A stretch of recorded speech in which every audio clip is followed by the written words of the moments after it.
Hello, everyone. My name is Tsuruga, Social Protection Program Manager at the International Labour Organization Country Office for Indonesia. I have prepared a presentation PowerPoint for a technical consultation meeting with workers' organization, trade unions of Indonesia on pension reforms. And we are having a meeting with them in about 1.5 hour times, and we're inviting Ministry of Finance, Ministry of Labor, Manpower, and major trade unions, Indonesian trade unions in our office. And we are going to discuss the government proposals, and we are presenting the ILO proposals.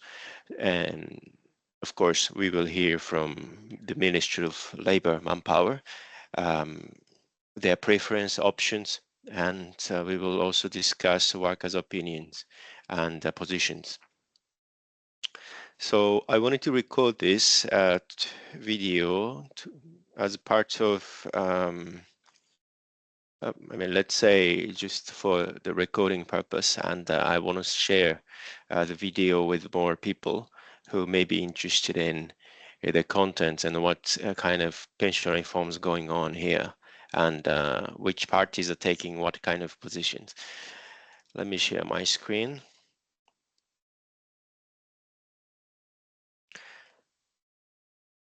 Okay.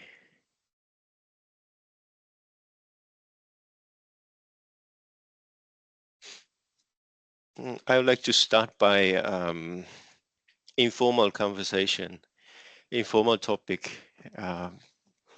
to kick off and set the context. This is my family tree. I'm 40 years old this year, and my father is 72, and my mother is 68, and both of them live in north part of a rural village in Japan. And my grandfather is still alive, 98 years old this year, and staying in the care facilities, public care facilities. And all other grandmother and fathers died, passed away some time ago, and most of them live quite long. That is my family tree, and I have one brother. My parents had in total 5 siblings. My grandfather, mothers had about 5 to 10 siblings for each. That is my family tree in Japan. In Japan, historically,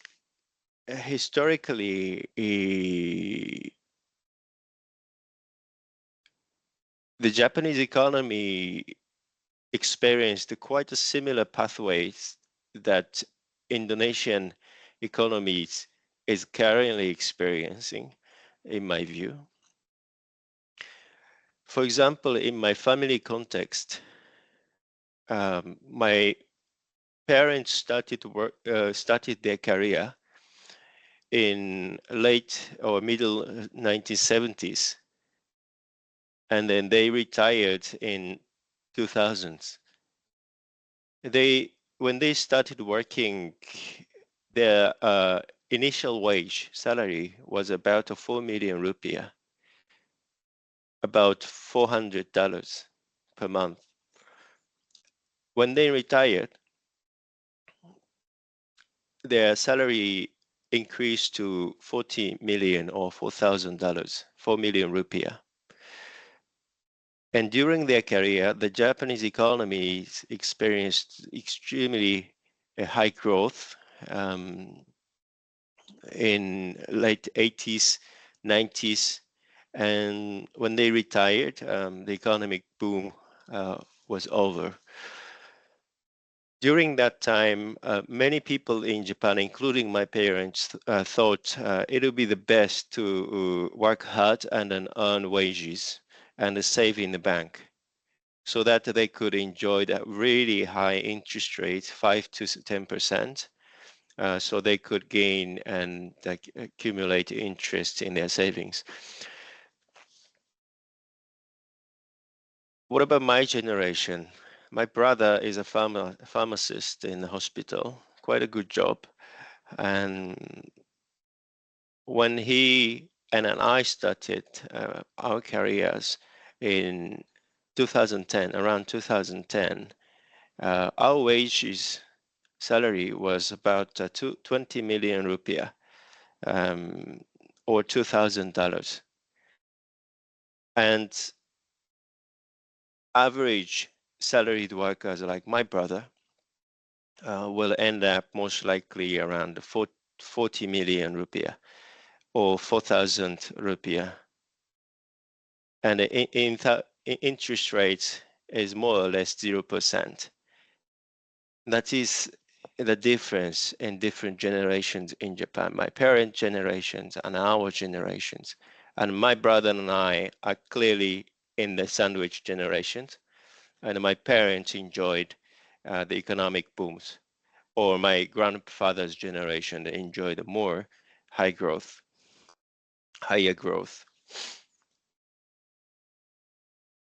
So the living cost became double during that time. And but in our generations, the wage hasn't grown much, or almost zero growth for 30 years. And certainly we have fewer children, as I said at the beginning. And my grandfather's generations had much more children, siblings. So the current generation would artificially have to take care of much more older persons than they are. It's quite similar context here in Indonesia. The current generations in Indonesia are just like my grandfather's generations or my parents' generations, who are enjoying the high growth, and they have much more siblings than the next generations. So the children in the current generation in Indonesia would be like my generation in Japan if we look at the demographic pyramid, demographic trends. So the historical experience of Japan may be able to tell some quite concrete stories to Indonesian stakeholders. That's why I wanted to show the Japanese experience and my family personal experiences at the beginning of today's talk. Then Japan started uh, the pension system in 1940s during the war.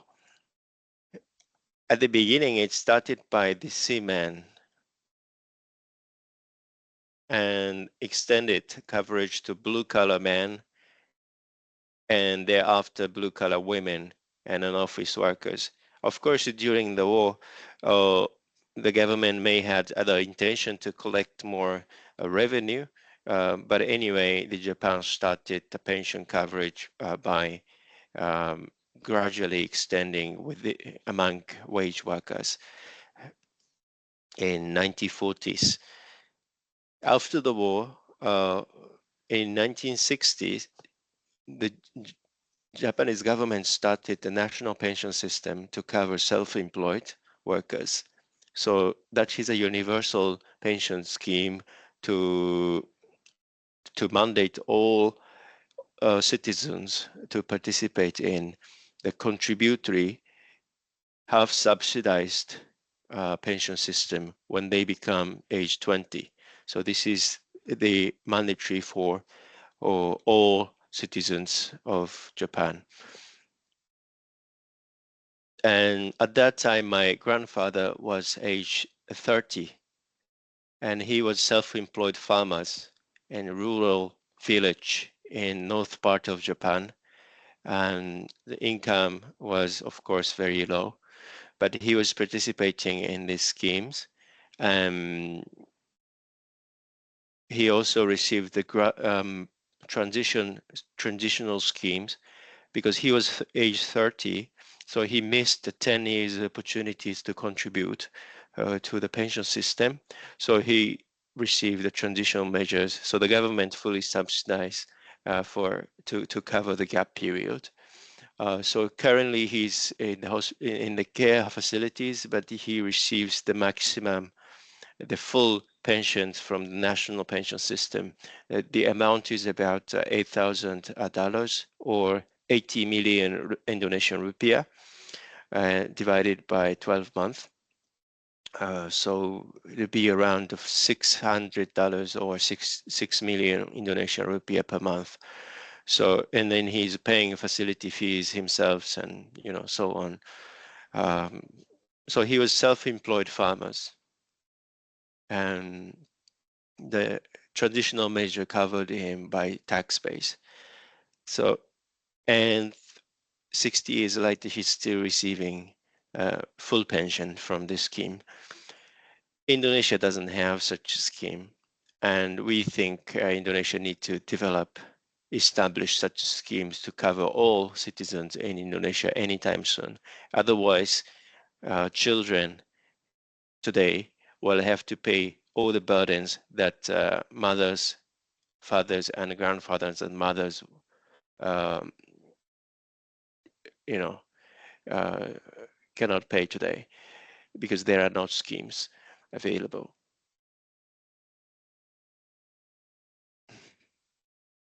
Yeah, this is how it looks like, the Japanese pension system.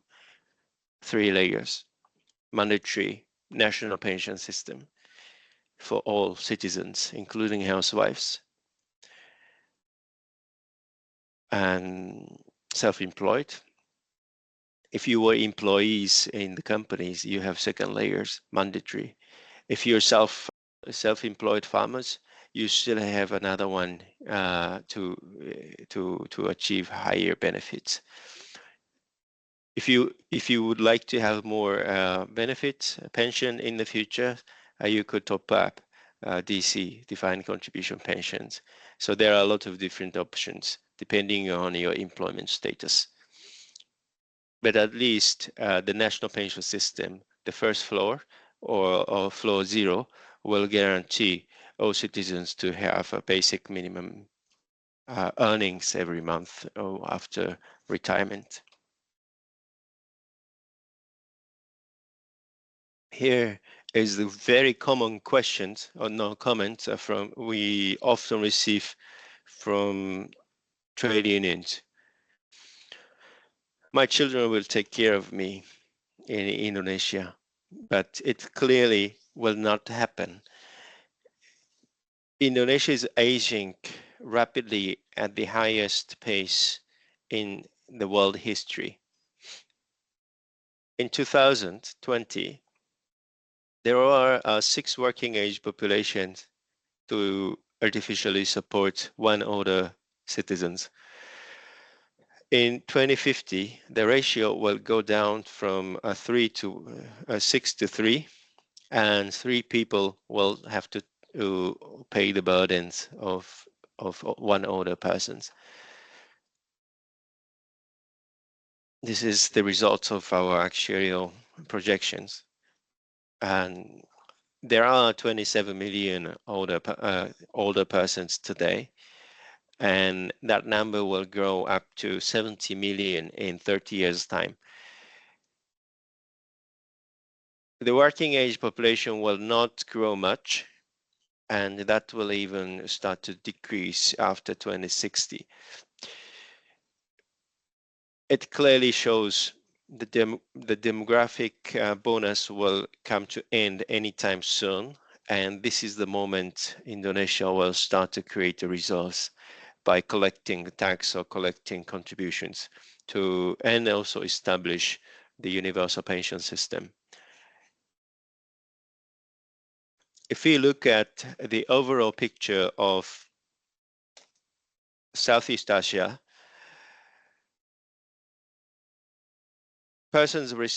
older persons receiving a pension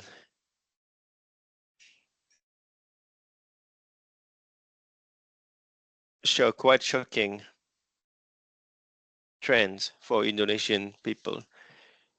Very few people in Indonesia receive pensions today. It's not because of the implementing agencies' fault or lack of capacity of the government to deliver the system, but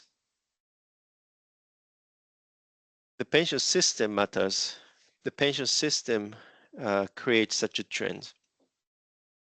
Brunei, Timor-Leste have a universal pension, tax-based pension. Thailand has pension tested scheme, and Vietnam is moving toward Thailand model, if I'm not mistaken. Or Thailand probably changed their pension system recently. Sorry, I'm not following up closely. Singapore has a DC pension system, and with the means tested tax-funded scheme. So these countries have low coverage, and Indonesia has the similar model to these countries that have contributory schemes for wage workers and narrowly targeted poor relief program for older citizens, means tested schemes. So that's why Indonesia has a low coverage. But considering the large number of populations, it will be the huge risk for the countries not to cover all citizens. If they only cover the small number of population by means tested schemes, it would increase inequality and it would create a lot of older citizens who would have to work after the retirement age and who would have to suffer from poverty in the old age. And they also, their families and their children will have to also take care of them, pay their basic needs while they are in the sandwich generations as well. That would happen in 20, 30 years time.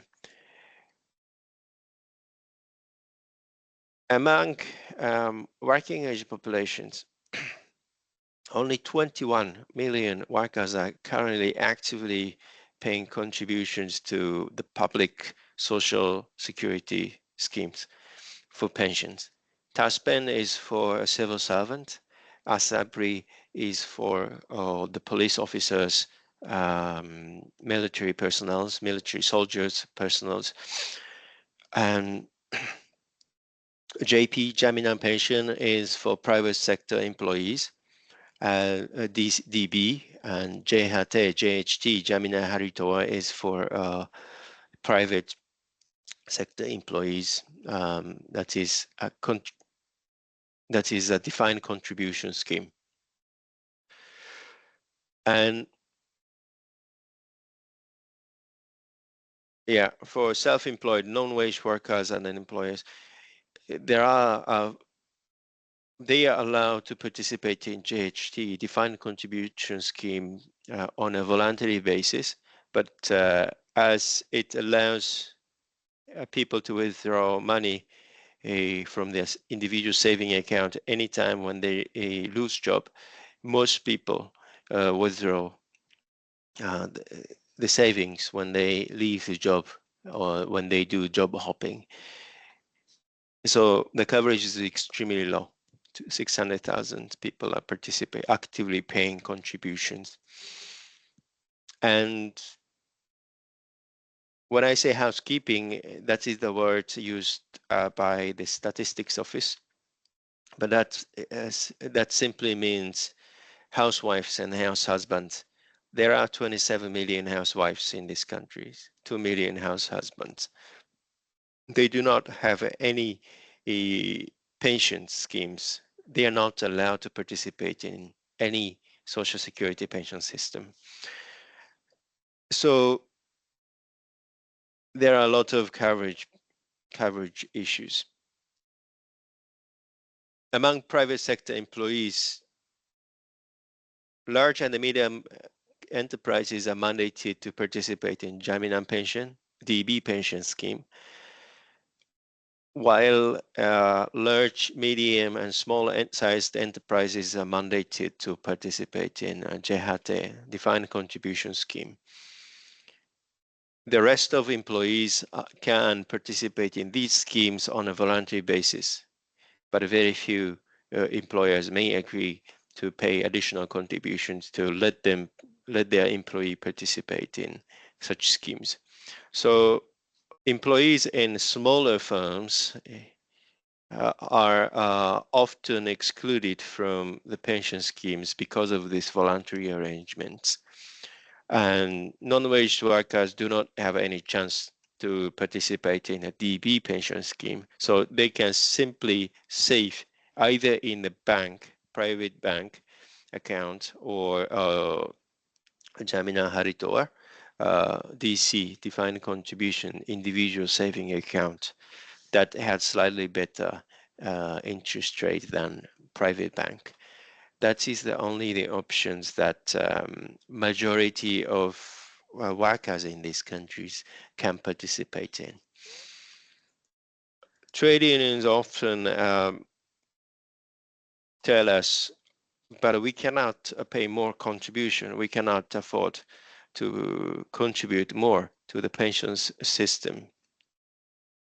And that's why we cannot accept any proposals for the pension reforms. But that is a classic debate with trade unions in this country or any other countries.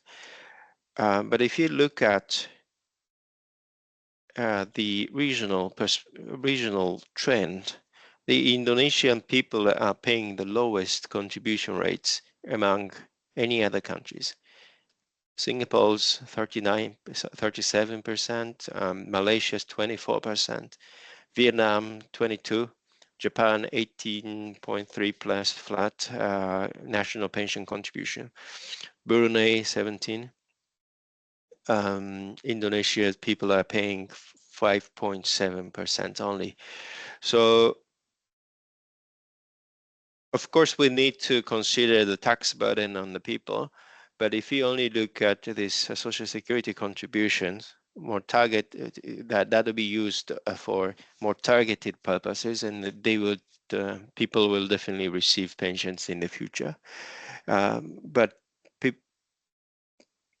Indonesian workers and employers are paying the least in the region. So it's clear that there are more rooms to increase pension contributions, and they would have to increase pension contributions. Otherwise, it would be impossible for Indonesian citizens to receive pension, adequate level of pension in the future.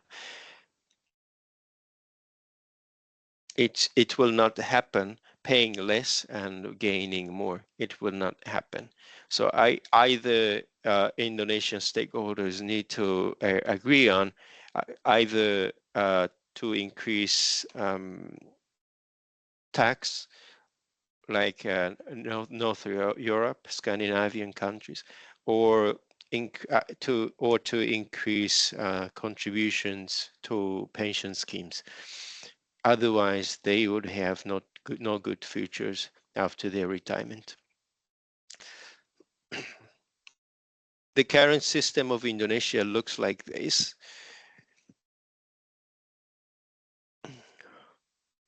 If you work in the companies, as I said, you will possibly enroll in two schemes, Jaminan Pension, DB, and that the accrual rate is 1% per year of contribution. So if you work for 30 years, you will gain 30% of your previous wage after your retirement.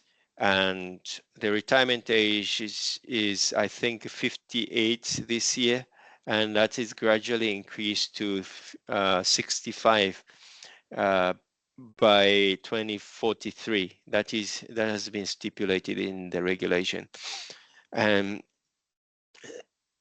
that is again the mandatory for waged workers at medium and large enterprises. and contribution rate is 3%, 1% workers, and 2% employers. Jamina Haritoa.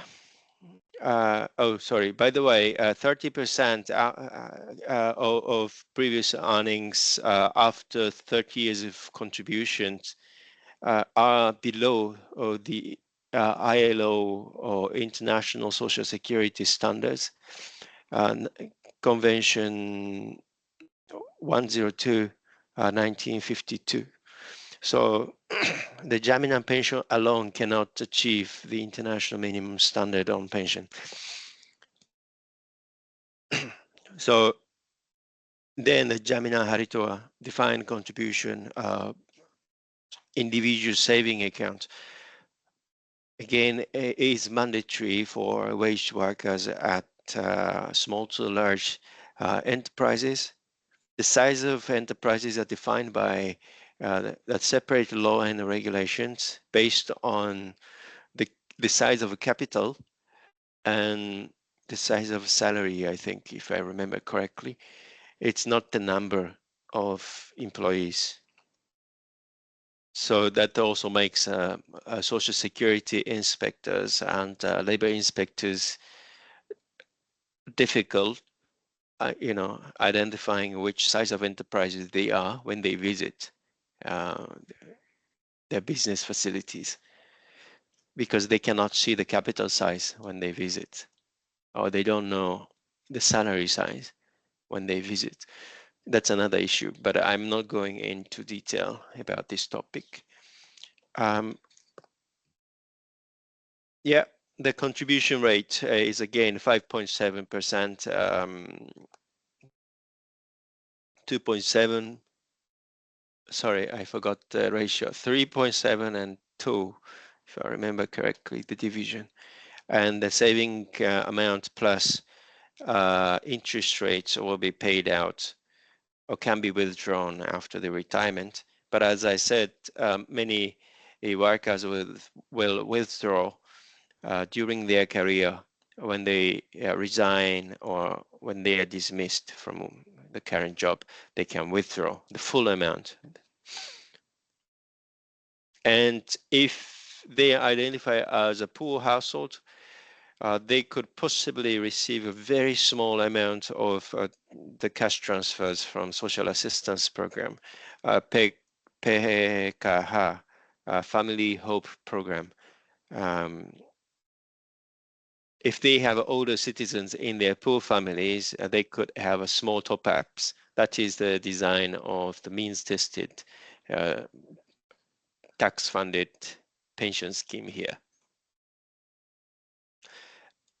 So we, as an ILO, propose to the government of Indonesia 3 options. Let me start by the easiest one. We named it pension sosial in Indonesian language. That in English, it can be called a social pension or universal pension. The scheme design is quite simple. Create a new bottom layer, social protection floor, social pension or pension social. It provides a flat benefit for all residents above a certain age, pensionable age, the flat amount at in the 500,000 Indonesian rupiah. That is about $50. And that amount will be indexed with wage growth and gradually increase in the future and fully funded by the state tax revenue.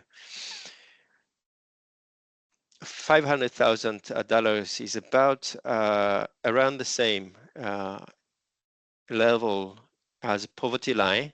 So we consider that poverty line as the level of daily subsistence needs of this country, so that the pension design can fulfill the requirements of international social security standards.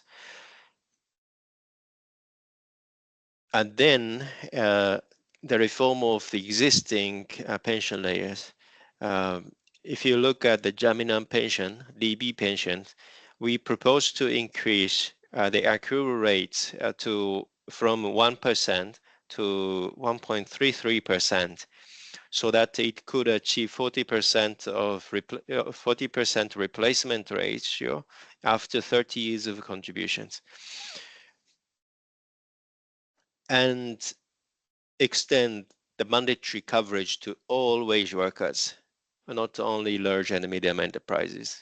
All wage workers must participate in these schemes if they are employed by the company. If they have employment relationship, they are automatically, systematically enrolled in this scheme. And then contribution rates need to be gradually raised from the current 3% to 6% in 2024, increase by 3% every 10 years, and the 15% in 2054. That is our proposal. The reason why we proposed the 3% increase every 10 years is to minimize the large impact in certain generations. So the transition period is 30 years. So when the young people, college fresh graduates start working today, they still have 30 years to plan. They know the contribution rates will gradually increase in 10 years time, and it will reach 15 years. They could prepare. They can think about that increasing trend, and they can think about their career from now on. But people who are about to retire, let's say age 50 today, it'll be a huge shock if the increase in contribution rate rapidly starts. So we propose a gradual increase in this way. And that is also necessary. It is also necessary to increase the contribution rate to sustain the pension fund.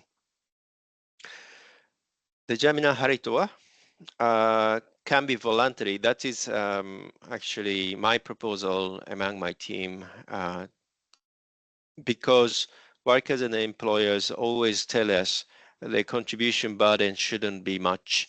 They don't want to pay more contributions. So we thought we could prioritize the increasing contribution rate for defined contribution scheme to 15% gradually, while we can make Jaminan Haritoa defined contribution schemes voluntary, currently mandatory for small to large enterprises. If they want, they can still pay. So let's keep the scheme as it is, but let's not make it mandatory for all, but rather we could focus on extension and mandatory coverage among participants of the defined contribution schemes, because we thought the scheme design of Jaminan pension is more redistributive, of course, and it will be more beneficial and more sustainable for many employees. Anyway, so if you work in the companies, you will have two pensions, 500,000 rupiah plus 40% of previous earnings. And then if you have contributed to Jaminan Haritoa, you could get the top up from your saving account. That will be the future pension design if the Indonesia adopts this option. In our calculation, in our estimates, the initial state budget required to create the pension social, the bottom layer, would be 120 trillion. That is slightly higher than the universal health insurance contribution waiver scheme. About 150 people are currently receiving a tax-funded contribution waiver for health insurance, Jaminan Kesehatan Nasional, JKN. the state budget we propose here is slightly more, but not much. And the social assistance budget in total is about 500 trillion.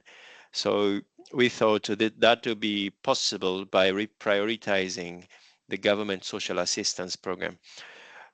In this way, the Indonesian government can immediately cover all 20 million Indonesian citizens above the age 65 by social pension. If they think, stakeholders think the state budget is too much to pay, we could always start from higher age.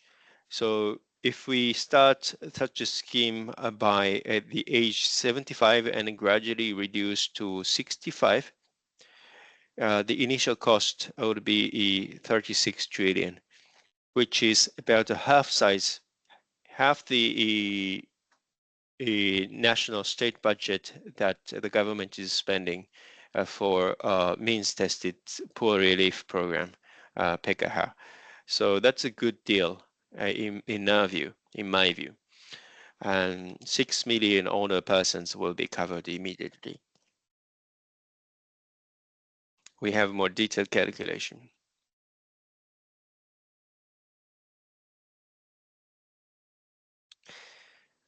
We also proposed another option called a pension-tested scheme. So when workers start working, they must register themselves with Jaminan pension, DB pension.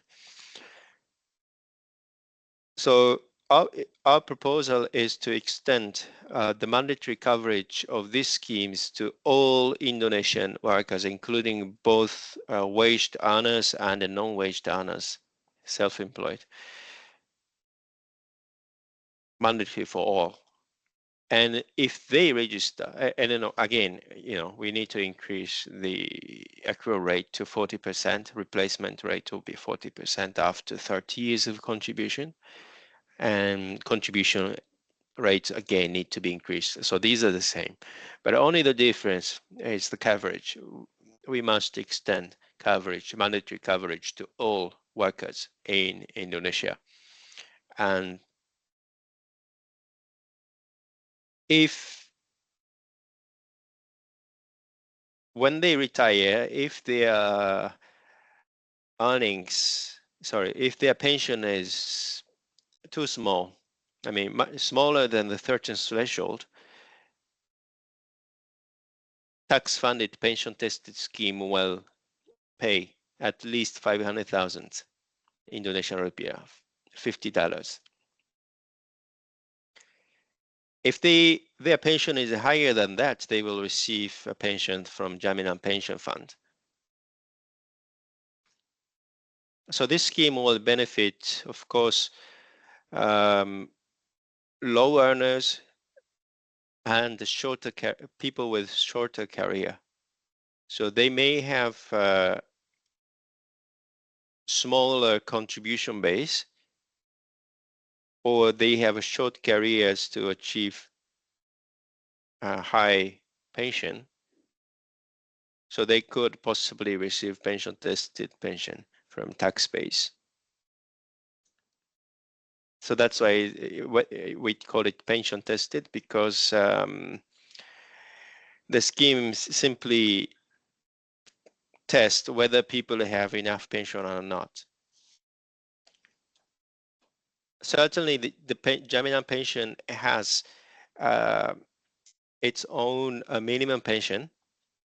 So pension-tested pension, 500,000, should be lower than the minimum pension of the Jaminan pension, so that people have incentive to pay contribution to Jaminan pension, rather than they just wait for pension-tested one.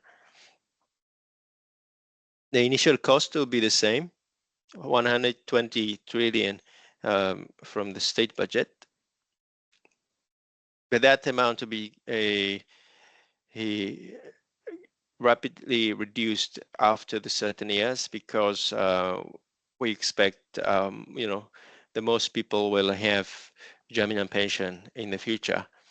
So the state budget will be a lot smaller in the future. But during the transition time, many people may have to receive this 500,000 rupiah from the pension tested layer.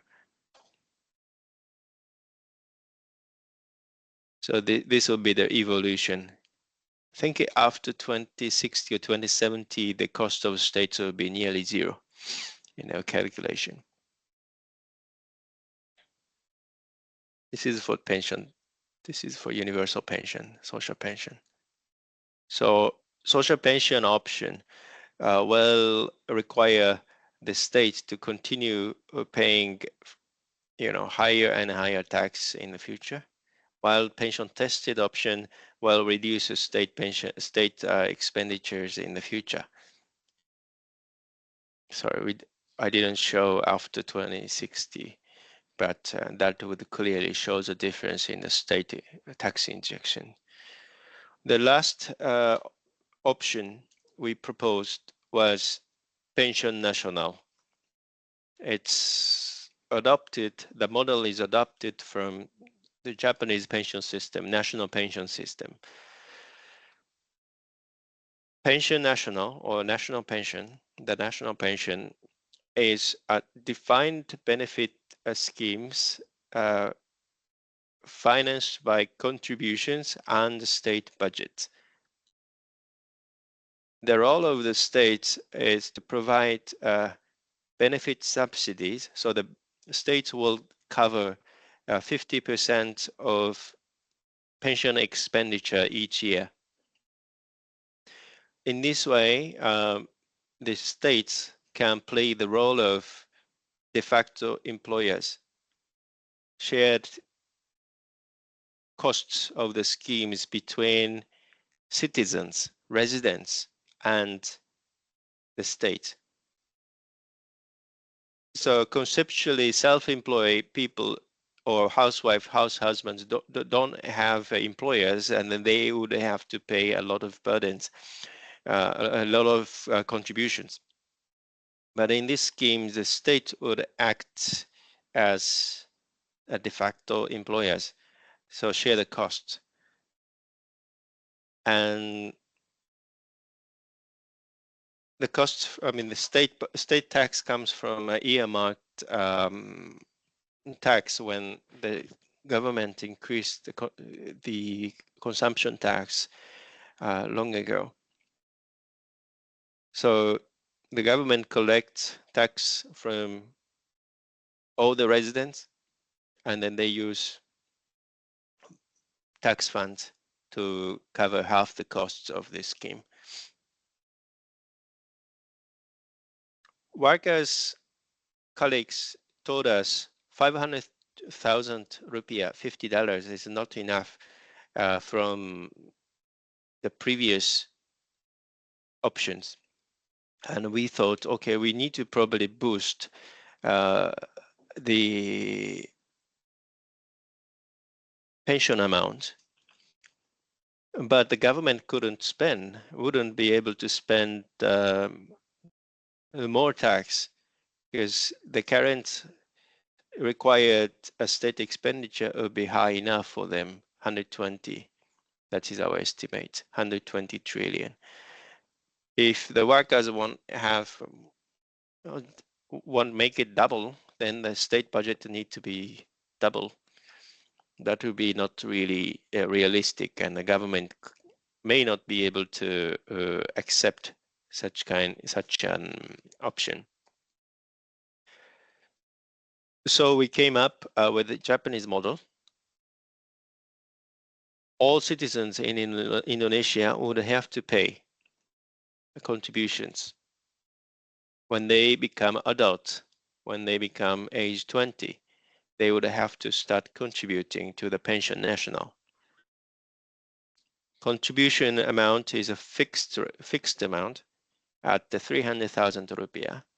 That is about 50% of poverty line, and that is about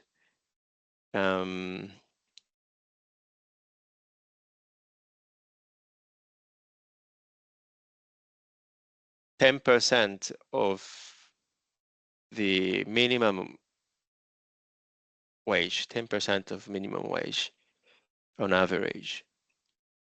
So that is the contribution amount, 300,000 per month, $30. And mandatory for all residents, housewives, house husbands, jobless. All citizens must pay when they become adult as an obligation of citizens. And after contributing for 40 years, they would, sorry, I forgot 40 or 30 years, they can receive 1 million Indonesian rupiah. That is $100 per month.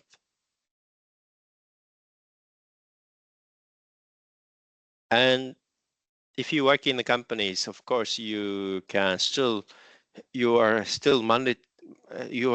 required to participate in the defined contribution scheme.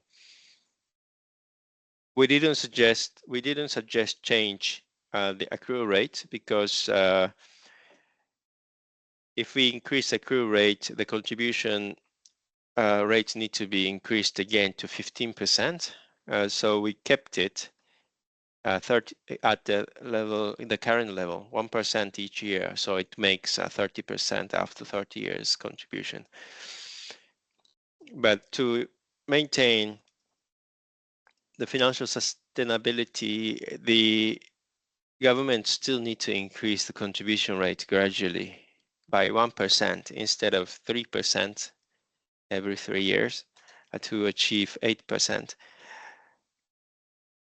But otherwise, this pension system will provide 1 million flat benefit plus 30% of your previous earnings for waged workers. If you don't have employers, you would be only able to participate in the pension national.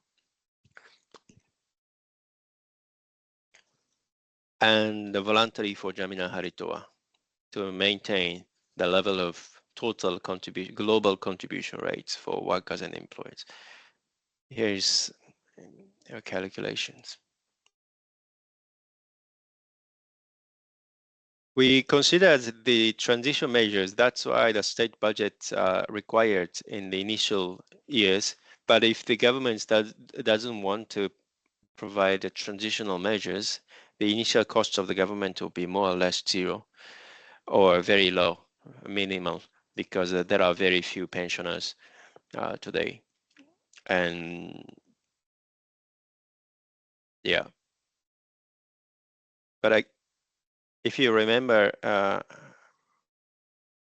my grandfather's case, it is important for the government to provide transitional measures. Otherwise, many people today will retire without pensions. So the government may have to provide certain kind of transitional measures to compensate the loss of their opportunity to participate in the pension system. Anyway, it's been 50 minutes, but I hope this recording video may help some people who cannot participate in our on-site discussions, but may be interested in the topic we are discussing. We will also hear the government options today, and we are going to discuss with workers how they think and what they want. And we've actually done several rounds of national consultations last year with the Ministry of Finance, Ministry of Labor, but the government must conclude all the discussions by the end of this year. So this is quite an important moment for Indonesian citizens in the future. I hope this was useful, and thank you very much for listening, and talk to you soon.